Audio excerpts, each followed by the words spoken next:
recognize Honorable Carvin Malone.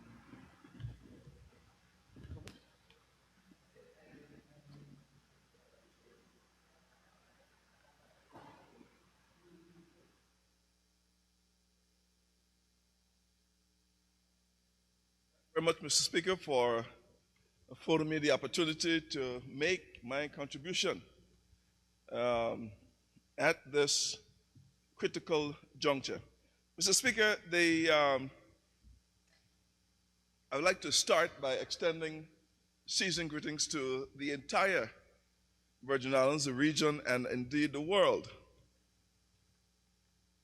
I would like to say congratulations to the House of Assembly, the Speaker, and the entire staff, because to produce this report in such record of time is in fact commendable. And we have to go on record also in terms of Finance Department, because miracles do happen. So at the end of the day, they were able to put this document together. Yes, we may opine a bit in terms of what all was said during the standing finance, and some of it may well be true, but then others are needed. Mr. Speaker, one of the challenges I have is that unless you call for the informal meetings of which you speak, you don't have them. So when you get a chance to meet the persons, then you basically give them some ideas and you opine about some of the issues that are missing during the regular year. So if you want the process to be shorter, then whether it is an understanding of the House of Assembly or whichever way it has to be done, then you'll have to call these meetings so that you can then give your input, because we're here to represent people. And at the end of the day, if you can't find where the source of the issues may be, well, then you have to speak to who you can speak to when you can speak to them. And the standing finance seems to be the place that you can catch everyone in a week or 2 weeks' time, and you opine about the issues that you have. The actual stenographers that we have, from time to time, they sit quietly and they do their work. And the entire team that records this, send this out in the world. I have no problem in going there, only because, as you had indicated when you made your submission, in terms of the fourth House of Assembly, this is our fifth budget. Yes, our fifth one. We sat and we passed the one, I think it was April 2019. And every year since then, we were able to debate and pass the budget within the constitutional time, by December 31st. Sometime, I think one day we went until Old Year's night, but either New Year's or something, in order to get it passed. But at the end of the day, it was done. And that is what the Constitution calls for, and that's what we did. 5 budgets.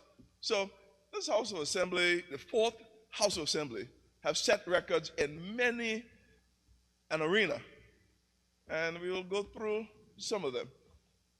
Mr. Speaker, the entire territory has been under strain. So the public officials can feel comforted that their duties and their efforts have not gone without notice, even in the period of time in which we are in, because we're now getting into if we wanted to talk in season before, we surely have started it here, and we have a lot to talk about.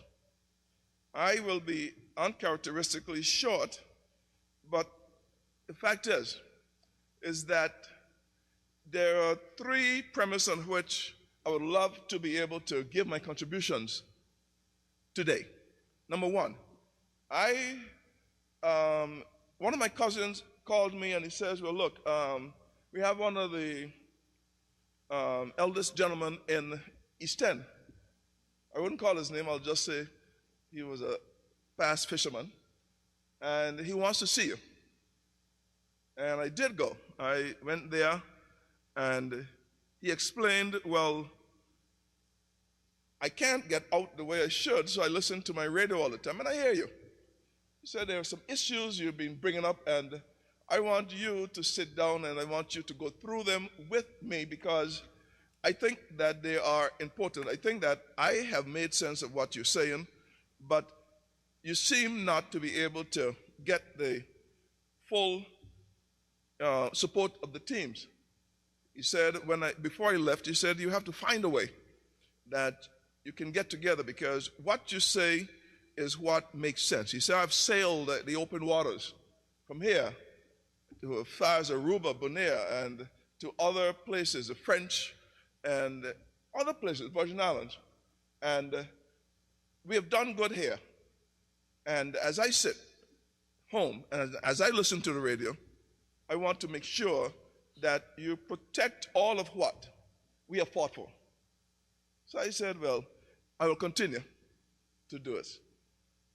The other premise is I was at the first district function the other night, and I said that you're one of the hardest working man in the business, because you were called on to do some fine works down there, working with the first district committee to put the program on, and it was done beautifully. This young lady walked up to me and I was in my car. I was a little late. And she said, well, look, I noticed you were here. You would not remember me, but I was introduced to you by my uncle. She was a Smith, and I wouldn't call her first name either. But she did say, I come to gift you a cookie. I said, okay. Hey, look as if I need this, huh? She said, this is from my small business, and I'd like to gift it to you because I'd like to thank you for the work you're doing. I listened to you. I said, okay, well, appreciative. How much is it? She said, I didn't come to sell you. I came to give it to you. I said, whoa. So I thought about it all evening, and then by the morning I give her a call because she's a marketing genius also. She has the name of the business, and I'll call that Vegan Cookies. Vegan Cookies is one of the particular brand, but Dessert Sanctuary. Dessert Sanctuary.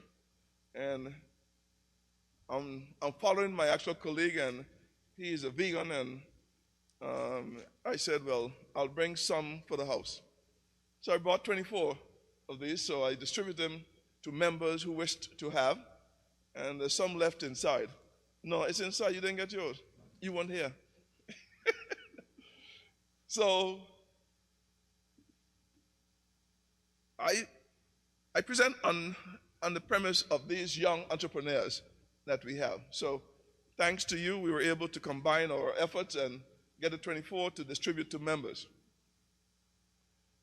The speaker, and on the third one, I would like to read because we were advised, we were basically admonished to defend the period of which you serve, because members said they will only defend what they have served, and I appreciate that. I received I didn't realize this. I received a letter on 9th of June, 2022. It came from Pan American Health Organization, Dr. Carissa Etain, I think it is pronounced. She said, dear Mr. Malone, on behalf of the Pan American Organization, World Health Organization, and on my own behalf, I write to express our sincere appreciation for the collaboration we shared during your tenure as Minister of Health and Social Development in the British Virgin Islands, and for your outstanding leadership and stewardship in health development. Thank you for your active participation in the governing bodies of PAHO, and in particular, the 57th Directing Council, of the Pan American Health Organizations held on the 30th of September to 4th October 2019. I applaud you for your leadership in the response to recent public health emergencies and disasters, including the COVID-19 pandemic. And she also mentioned the Hurricane Irma and Maria in 2017. I also congratulate you on leading the development and implementation of strategies to strengthen the national health system. Your last message to the citizens of the British Virgin Islands to protect and to take care of our children in observance of Child Abuse Prevention and Awareness Month was commendable. I extend heartiest and best wishes and continued success in all of your future endeavors. So I read that only because it becomes a basis of which I want to offer my contribution to the budget. In preparation for the budget debate, Mr. Speaker, I did a 7-year analysis in terms of compiling the figures from 2016 to 2022. 2016 to 2022. Why 2016? 2016 was the year before 2017. That's obvious. But it was also the year in front of the floods of 2017, the hurricanes of 2017. And why the entire 7 years? Because during that period, no longer had we been done with the floods and the hurricanes, we were hit with the global pandemic of 2020. And no sooner, well, I guess we can say we're out of the woods, so to speak, save for the fact that we have to be mindful that there still persists the particular pandemic, sorry, not a pandemic, but we have the virus still lurking in the world, not only in the region. And no longer had we think it was safe to come out the woods. We had the Commission of Inquiry. I will speak of those so that we can then understand why we are in some of the situations that we are in. Mr. Speaker, in the 7-year under analysis, when I pulled them up and I looked at the actual revenues and actual expenditures, in 7 years we were able to amass over $2.4 billion with a B, $2.4 billion. The total expenditure, in fact, the numbers, I will read them out. $2,401,000,000. Expenditures, $2,265,000,000, which left over the 7-year period a surplus of $136 million. That was the money over a 7-year period that would have been able to assist with the capital projects, yes? What did we have to do? We had the floods of 2017, as I mentioned. We had to expend because it damaged a number of homes and there were roadways that were damaged and a number of items that were damaged. We had to take monies out of our own pocket up to the tune of $5 million to help to effect the repairs from that. But 30 days after, 30 days or less after, we had Hurricane Irma, and then another 20 days, Hurricane Maria.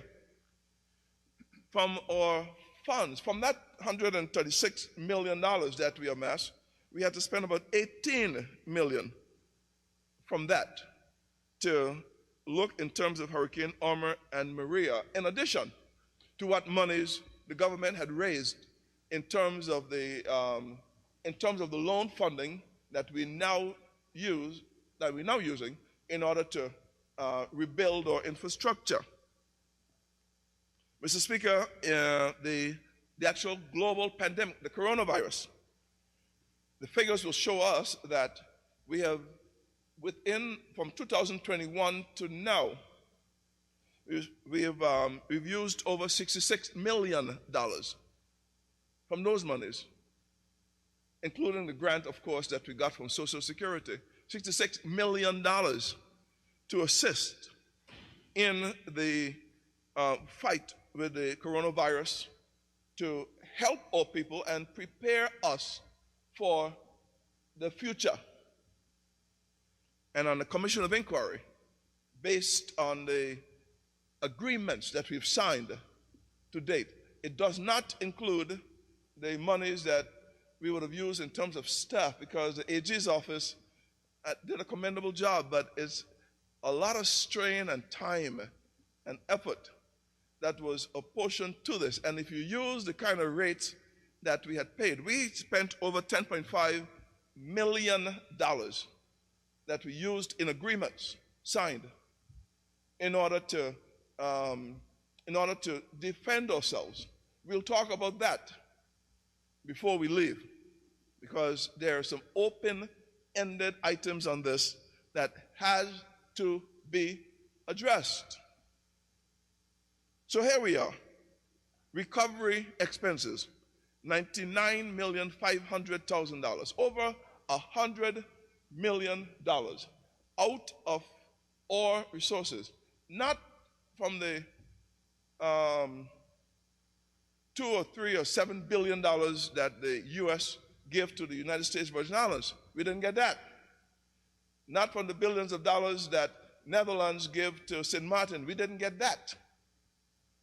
What we got was a guarantee, well, a promise of a guarantee to get loans, to spend, for us to pay back, and we could only do it because it will definitely have taken us out of the ratios, and we would have had to cede control of our entire government to the UK until we came back into compliance, at least the capital spending portion of it.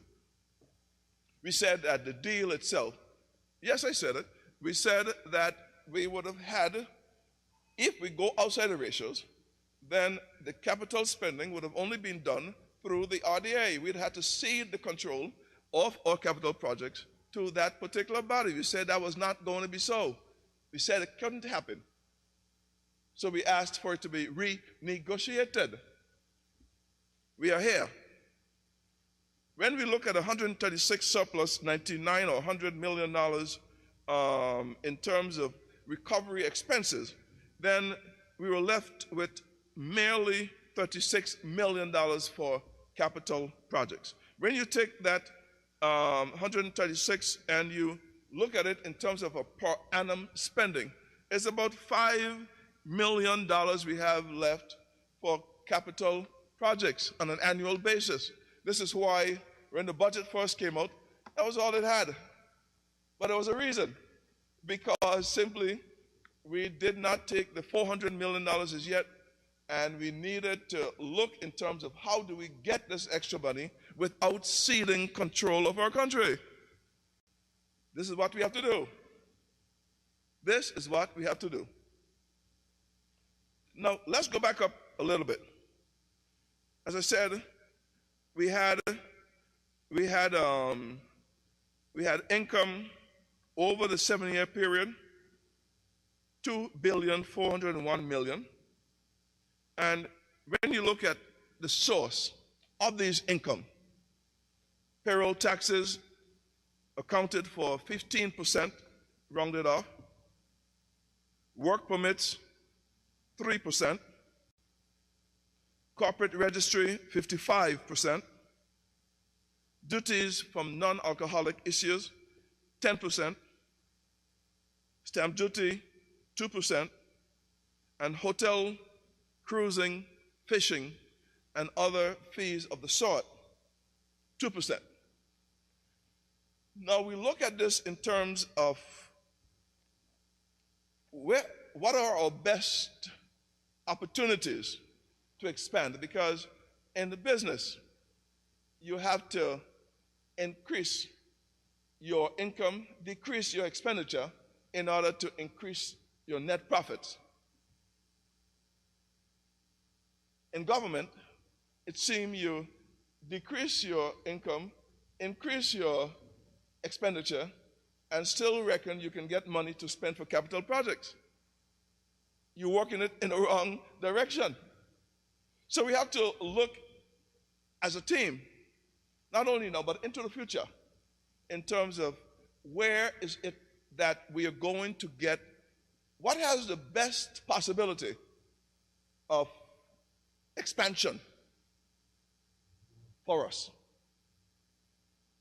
If you look at hotel, cruising, and the fishing fees that are in the budget, and you look at over a 7-year period, $46 million, and per annum, an average of $6.6 million, right?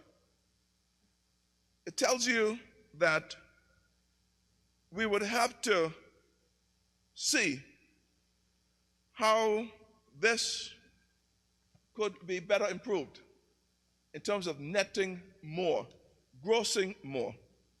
But we had hurricanes, we had pandemics. So when you look at the numbers, hotel accommodations, for instance, over the 7-year period, they averaged $3,500,000. $3,500,000. In 2016, it had reached $4,800,000. 17, $4,000,001, and because of the hurricanes, it had dropped to $1,092,000. Then it started to go back up. 2019, it plateaued there for the particular period, 19, 20, 21, but that was the same period that we had the pandemic. $2 million. Then, based on the figures, revised estimates that we have in the 2022, it is now up to $7.5 million. Three what? Seven? Impossible. So you have $7.5 million. $7.5 million. So we have we have to look, Mr. Speaker, in terms of how much more, because we still have a number of property, a number of rooms that are still not functional in the Virgin Islands. And we have biggest hope, because I will join the Premier in pounding my chest over the arrival of direct flights from Miami. That is thing to pound your chest about. It offers expansion. It offers opportunities.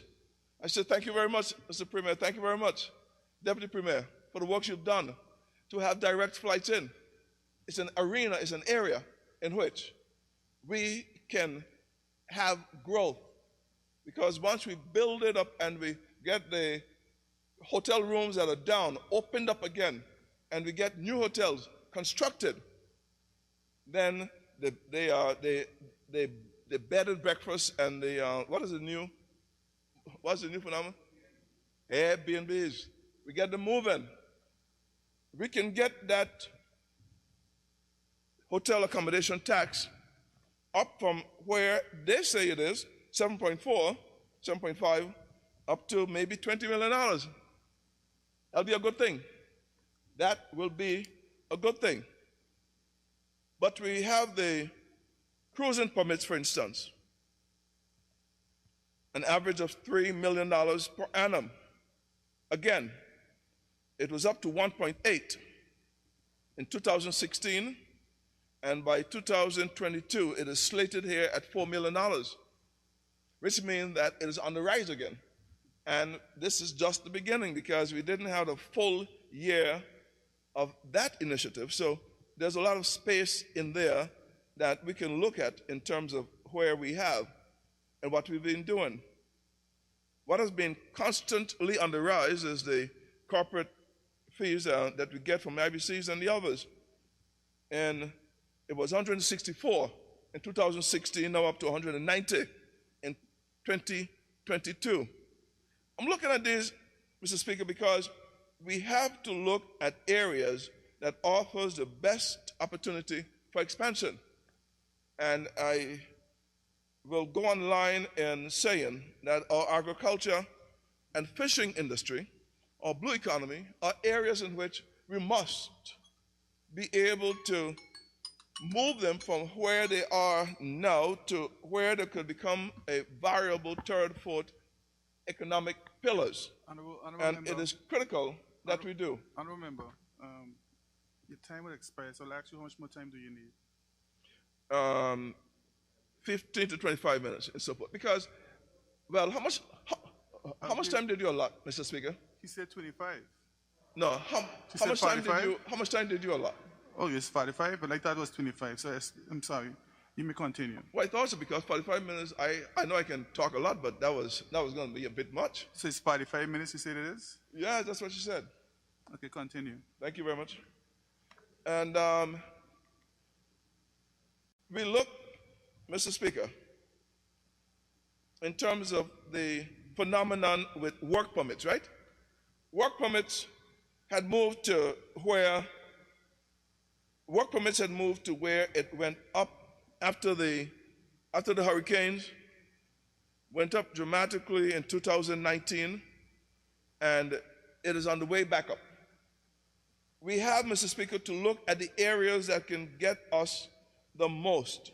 And I'm saying to you that our blue economy, our agriculture and fishing is there. So we must support whatever, because one of the items we have to work on together is the exemptions that are necessary for the poultry farmers, the particular relief on duties that the poultry farmers will need in order to bring in the equipment and bring in their tools and so forth. They don't want to have just every time they bring in a shovel, they have to come to you. There should be a above-the-board, debated, passed initiative to have that done for this, because it's massive investment. I go down, honorable member for the 8th and I go down to the 8th district, and we go through the poultry farmers that are there, and together we do whatever is necessary in order to encourage them. He does his bit, and I finish it up, and I follow through and make sure it's done. We will continue to do this. We will continue to do this. Because when you look at one farm with 20,000 possibilities, the other one with 24,000, and still not enough for the territory, there's a lot of room for expansion. When you go to the pig farms in Virgin Gorda, when you go to Hog Heaven, well, you know, my honorable member for the 5th wouldn't like to hear this, but at the end of the day, some of us go to Hog Heaven, and we have fresh Hog Haven. It's heaven. So at the end of the day, we have this done, and it's done. When you look at some of the farmers in this territory, right there, Paracuda Bay, right there in other lands, in other areas, and actually the 1st district, you know, the farmers down there are always complaining about lack of water and the facilities and so forth. So we have to do whatever is necessary. I won't talk about Virgin Gorda, full of food. And the Garda, we have, I have purchased some other goodies from there. Jocelyn Dyke. All of the areas are getting into this. It would do us good. The gentleman over in Cuba Island, for instance, right? You need some water. You need a particular facility built so that he can harvest the water, and he's not asking for anything else other than help me to get some water over there. Let's do this. The investment will be worthwhile. And I think that in the different areas where there's scarcity of water, for whatever reason it is, let us work together and do it, because it will help our bottom line. It will increase. It would increase the particular areas. Members talk about initiatives in other Caribbean islands. Yes, we have the 200-mile zone. They're fishing here, taking it other places and selling it back to us. What if we cooperate with the folks who can go the 150 miles and out? If we could only go 30, if we could only go 40, if we could only go 70, what about the other 130 miles? Let's get out there. Let's do what we have to do in order to bring it home, and then we would actually have it done. I will sidetrack a bit in saying that if building the facility in Red Bay is going to create an issue, then I support the fact that we need to look at other places. I was of the opinion that it was only the pier that was going there. If it is the particular fishing complex, well, that's a different story. We have to find ways in which we can get around this so that we would not disenfranchise anyone for what they have to do. Mr. Speaker, the concept of expanding your bottom line by expanding your revenues is a fundamental principle of which we must continue to look at. We must come together, get a think tank to come together to find ways in which we can do this. We have no choice, because if that industry that now produces over 55% of our revenue continue to be attacked in the way it has been attacked, well, we have no choice. And necessity is the parent of invention. They used to say mother of invention, but necessity is the parent of invention. We have to find ways and do this. It is necessary for us to do. Now let's look at our expenditures, right? In order to get more money for capital projects that we need, we have to then decrease our expenditures. So we have emoluments accounting for 40% of our budget, $910 million over a 7-year period, an average of $130 million a year. Now, I don't know where else we would have this, but that's a big number. And the particular amount that is going up to in 2022 is $104 million. The average is 130. The big hike, Mr. Speaker, was basically when we came back, and in fact, in 2016, based on the records again, it had gone way up. It came down in 2017, down in 2018, and it started to climb again by 2019, 20, 21, and now 22. So we have to find ways in which we can steady that particular issue. The rents and utilities, Mr. Speaker, because of the damage done to our public buildings, we had to put the offices in other areas. And once we get those repairs done, we can then move into. We're here in a rented quarters right now. So even as we speak, we're in rented quarters, and we continue to do that. And the other big area is the subventions. No doubt the Honorable Minister of Health will speak about subventions to HSA and the initiatives that are being done in order to bring the accountability for the 42, 49, and I think they have other monies that they have spent in that regard. But the two areas that we need to look at that only commands about 3% of the budget, $63 million over a 7-year period and an average of $9 million per year is that of education and family assistance grants. If you think education is expensive, they used to say, try ignorance. Ignorance is more expensive than education. So the onus is on us to make sure that the funding for education is at the national or international levels that we need to be. We can cut a whole lot of other stuff. When it comes to education, we must be able to support the education expenses of a territory. We have done this, and we will continue to do this, Mr. Speaker. I see you looking at your watch again. But the fact is, Mr. Speaker, is that we have to, okay, good. The fact is that we have to look in terms of those areas that will best allow us to be able to come to grip with what we have at stake, Mr. Speaker. Mr. Speaker, we have a particular problem, and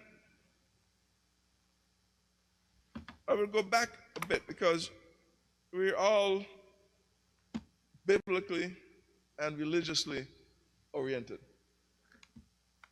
And we have a commission of inquiry that was completed. We have recommendations that were made, and we now have a Constitution Review Commission that is on. It is reported that by the end of January, the consultation period for this would be completed. Whatever funding, and I have budgetary implications, whatever funding is required for the commission to discharge of their works is necessary. This is another investment that we cannot monkey with, so to speak, because the future of the territory is in our grasp. We have 40 days left, save for the vacation, well, excluding the vacation period, Christmas Day, Boxing Day, New Year's Day, and we have to carry over some of them because they fall on a Sunday. 40 days left to get the entire territory fully involved as it relates to the Constitution. Mr. Speaker, 40 days, 40 days. Remember those words, 40 days. 40 days has significance. It signifies a period of repentance, a time to complete an important spiritual challenge. 40 days and 40 nights. Noah, 40 days, 40 nights. Jonah,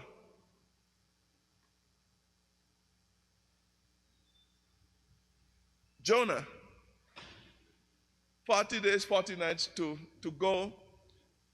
Well, Noah's 40 years, but 40 days, 40 nights in order to go and warn the people of that they have to go and ready themselves for what was coming. Jonah in the belly of the wave, 40 days, 40 nights. 40 days, 40 nights, resurrection, between resurrection and ascension. So it was used a number of times in the Bible. And here we are, 40 days, 40 nights to get our people. Why do I say this? If we don't get our people to understand the significance of getting involved in the budget, in this commission, in this Constitution review process, we would have a particular order in council which may well come upon us And those, Mr. Speaker, that have the instrument in their hands, that went to the Privy Council, went to the House, laid it there, and have it sitting on a dressing table somewhere here, it will affect the budgets, because we're sitting here today and we're waiting for cabinet to finish so that UK could say yes, go ahead, or this could say no, don't go ahead. And that's today. That's today. Tomorrow, if we have the ordering council put on us, then it will be only the governor and his panel of advisors. Mr. Speaker, we have to make sure that we don't go there.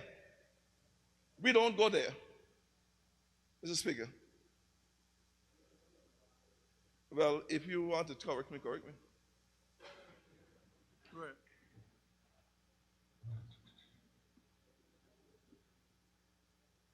Mr. Speaker, I just want to make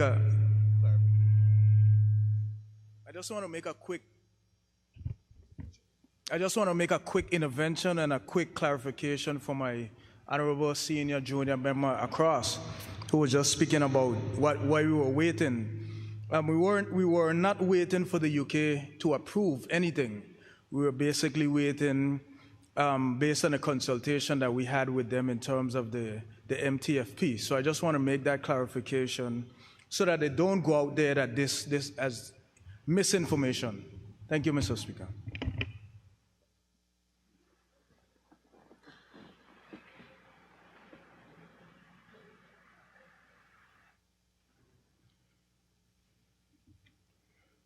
Thanks for the clarification, but it just reinforces exactly what I'm saying. The medium-term fiscal plan had to be approved, yes? Is this correct? Sorry? It had to be informed? Sorry? It had to be what? Reviewed. Huh? Okay, fine. Well, I don't want to mislead anyone, so it is not a thing. It said it did not have to be approved because it didn't have to be approved because we are within the ratios, yeah? Yes? Premier? It didn't have to be approved because we're within the ratios. Okay, fine. We're within the ratios, so it doesn't have to be approved. Thank you. I don't want to mislead anything. But if we were outside the ratios, this is where the problem comes in, because this is why the $400 million have to be carefully reviewed, because if you go outside the ratios, it have to be approved. Yes? Okay, fine. The answer is yes. So it backs up the particular point that I have. The ratios that I've said, and Mia Motley, the Honorable Mia Motley of Barbados, the honorable member for the second, he took a long trip to Egypt. I don't think it was just to see the pyramids. He went to a particular very important program, which he will speak about. I know he will speak about it. Very important. Because what she said there, I understand the 5 now, what she said there, Mr. Speaker, was that if you don't get those nations, and you can actually correct me if I'm misleading anything, if we don't get those nations who have contributed significantly to the degradation of our environment, and because of warming effects are causing more catastrophic floods, hurricanes, tornadoes, and if we don't get a global fund to assist in the funding of repairs from these catastrophic events, that trying to do it from our local budget is unsustainable and cannot be accommodated. $100 million later, floods, hurricanes, natural coronavirus, and a commission of inquiry.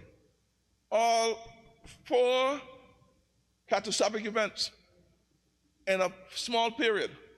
is where we are at. So we have to make sure, Mr. Speaker, that we get our people on board so that we can then hold on to our territory the way we should. We are going to smile, we're going to laugh, we're going to bring all kinds of issues on. And when this hammer falls, then we're going to say, what if? What if what? Let us move because we can do this. I am here to preach a word that we can do this. We have all of what is necessary in order to move our country forward. We have done it before, we can do it again. Mr. Speaker, and on wrapping up, I'll say this to you, that ever since we got our Constitution back, ever since we got ministerial governments in here, we have built our country. The stately gentleman that called me to speak to them up in East End, and the youngster that called in the particular West, we have built our airports, we have built our colleges, we have built our primary school, built our secondary school, built our road networks, built our electricity distribution networks and production works. We have built our financial services sector. We have expanded our tourism sector. Mr. Speaker, we have over $120 million per annum in terms of civil service that we pay. We don't get grants and aid from anyone else to do it. Honorable Willoughby took us out of that in 78, was it? In 1978. So the fact is that we can do this. We are the only ones who are convinced we can't do this. We can do this. So let's band it together because we have better days ahead of us than we have behind us. For the young lady, the young entrepreneur that was here today, we have to leave her with hope that tomorrow will be a better day. So with those few words, Mr. Speaker, I'd like to thank you very much for the opportunity, and I'd like to thank the people of the Virgin Islands for staying with this Port House Assembly as we have and as we close off the particular period. Thank you. I thank you, Honorable Malone.